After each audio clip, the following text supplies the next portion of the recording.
Bienvenue dans cet espace de réflexion, de contemplation et de reconnexion. Nous allons explorer ensemble l'expérience humaine à travers la spiritualité. Mon but est de vous partager mes connaissances, mes découvertes et mes intégrations afin d'ouvrir les horizons de votre conscience. C'est par la connaissance et la pratique qu'on déconstruit nos croyances et qu'on s'affranchit des conventions collectives dépassées.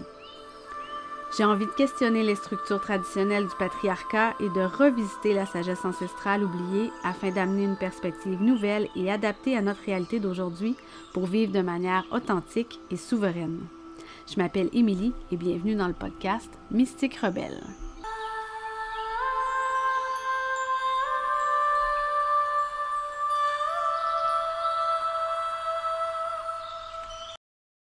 Hello! C'est la dernière rétrograde de Mercure de l'année et je ne pouvais pas passer sous silence ce moment. Celles qui me suivent depuis longtemps savent que j'adore les rétrogrades. J'ai 6 planètes en rétrograde dans ma carte du ciel, donc j'ai cette énergie-là en grande majorité à l'intérieur de moi, que ce soit pour Jupiter, Neptune, Pluton, Mercure. Ces énergies-là, pour moi, sont très intériorisées. Et pour celles qui n'ont pas autant de rétrogrades, lorsque ça arrive dans le ciel, c'est souvent un moment où on se sent complètement désorganisé, on se sent plus aligné. Il y a quelque chose qui cloche dans notre énergie, puis on n'arrive pas à mettre le doigt dessus. Présentement, on a Jupiter, Uranus et Neptune qui sont en rétrograde encore. Mars s'en vient bientôt, mais Neptune a presque fini sa rétrograde. Donc, on a toujours un peu cet entre-deux pour certaines planètes qui vont se chevaucher dans les rétrogrades, mais en général, la plupart sont directs.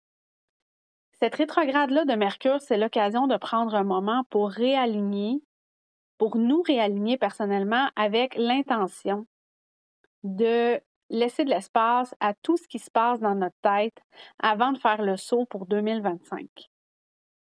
Tout a besoin d'espace, de temps et d'énergie pour un update, une réécriture, un refresh, un nettoyage incluant notre esprit. On commence à le savoir que dans les moments de rétrograde de Mercure, c'est pas des bons moments pour une communication fluide, pour des voyages aisés ou pour la signature de documents importants. Moi, je le vois personnellement comme une opportunité de croissance, de guérison et de nourrissement. Une espèce de pause sacrée.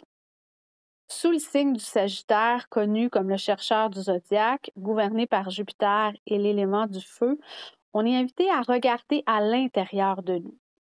Ce que nous voyons dépend du cadre dans lequel nous regardons.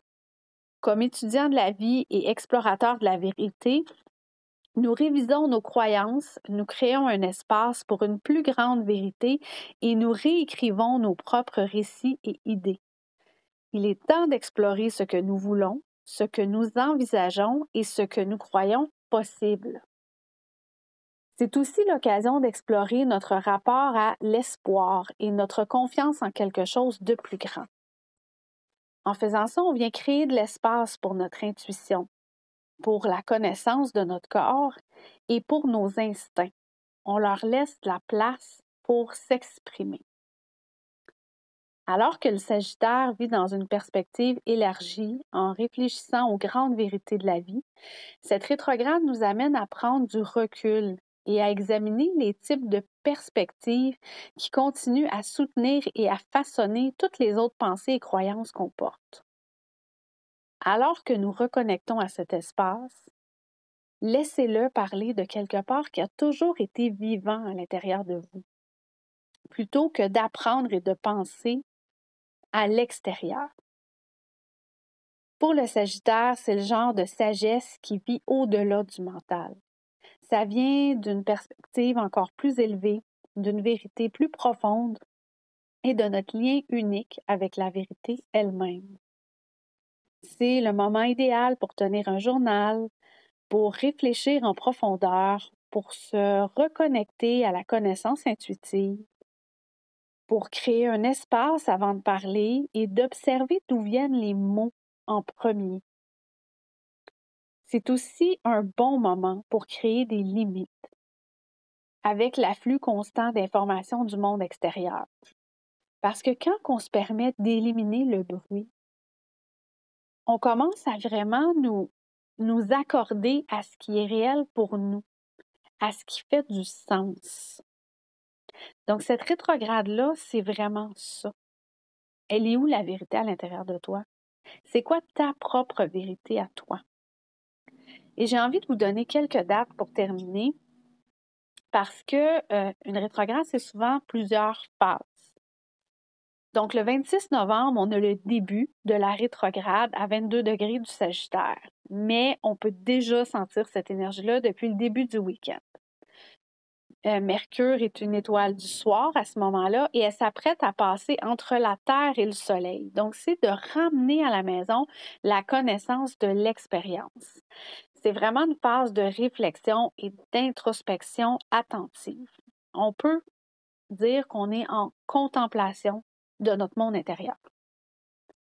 Le 4 décembre, Mercure sera quasi mis, donc en conjonction avec le Soleil à 14 degrés du Sagittaire.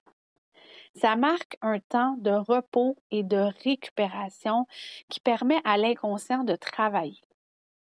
Le processus d'élimination du superflu et de ce qui est plus pertinent qu'on a vu dans la première phase de la rétrograde est sur le point d'émerger dans la conscience. On a envie d'avancer, on a envie de prendre des risques, on a des idées, il y a un paquet de trucs qui se brassent à l'intérieur, mais il ne faut surtout pas se précipiter. On va continuer d'acquérir des nouvelles connaissances et des nouveaux outils. Donc, il est préférable de faire preuve de retenue parce qu'on est en incubation, en fait. Le 15 décembre, Mercure sera direct à 6 degrés du Sagittaire, en même temps que la pleine lune en Gémeaux. Je vais y revenir dans le prochain épisode. Et c'est là, lors de ce retour à la directe, que l'impulsion intérieure devient le moteur à l'action. L'esprit reprend le contrôle. Il y a une énergie d'excitation. Les fruits de la période introspective commencent à se manifester. Donc là, on est prêt à mettre au monde les idées qui ont pris le temps d'incuber lors de la rétrograde. Le 2 janvier sera la fin de la shadow phase, c'est-à-dire que Mercure va être revenu à 22 degrés du Sagittaire. Donc, on va avoir incubé, fait du ménage et incubé des idées pour ensuite les laisser émerger et tranquillement, on va avoir revisité un peu tout ce qu'on avait vu, mais avec une perspective complètement différente. Ensuite, Mercure poursuit sa course jusqu'à l'opposé à l'opposé de la Terre, mais de l'autre côté du Soleil. Donc là, on est vraiment dans un processus où on a envie d'être à l'action, où les choses ont envie de bouger et où notre ego, tranquillement, prend de plus en plus confiance en lui, prend beaucoup de place. Et lorsqu'il arrive à l'opposition, l'autre côté du Soleil, bien là, il y a une autre phase qui commence de descente avant le début de la nouvelle rétrograde. Donc, tout ça brasse toujours en même temps. Il faut juste être conscient que lorsque la rétrograde commence, même si on avait plein d'idées, c'est juste le temps de se déposer, puis de même pas réfléchir à ces idées-là, même pas essayer de trouver la façon. C'est juste de contempler ces idées-là. Une contemplation, c'est de laisser passer sans attache ces choses-là et de voir où est-ce qu'elles s'en vont, ces pensées-là, où est-ce qu'elles s'en vont, ces idées-là. Et c'est à ce moment-là qu'on fait du ménage dans qu'est-ce qui fait du sens, qu'est-ce qui en fait plus aussi, parce que notre perspective change à chaque cycle de rétrograde. Donc, qu'est-ce qui fait plus de sens va être nettoyé, qu'est-ce qui est nouveau, la nouvelle perspective va prendre de plus en plus de place pour, une fois la rétrograde terminée, devenir l'idée ou la pensée ou la perspective qui va être le moteur du nouveau cycle qui est commencé. Et j'ai envie de terminer sur une question. Puisque c'est une rétrograde dans un signe de feu, on va vraiment aller observer comment l'inspiration peut créer mon futur. Le feu, c'est une étincelle, puis ça peut devenir un brasier. Donc, comment cette simple petite idée qui va émerger après le Casimir, la conjonction du Soleil, pourrait devenir le moteur de mon prochain projet, peu importe ce qu'il est. Donc, on se laisse de l'espace, on prend du temps, on respire par le nez.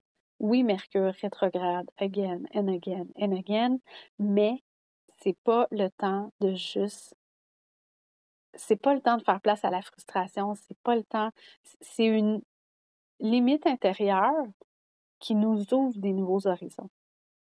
Il faut vraiment le voir comme une phase nécessaire pour se reprogrammer et continuer d'avancer encore plus loin dans les buts qu'on s'était fixés. Donc, je vous souhaite une magnifique rétrograde. Je vous retrouve pour le prochain épisode du début du mois dans lequel on va aborder vraiment plus les grandes lignes de ce qui s'en vient en décembre avec la rétrograde de Mars et d'autres transits intéressants. Je vous souhaite une magnifique journée et à la prochaine!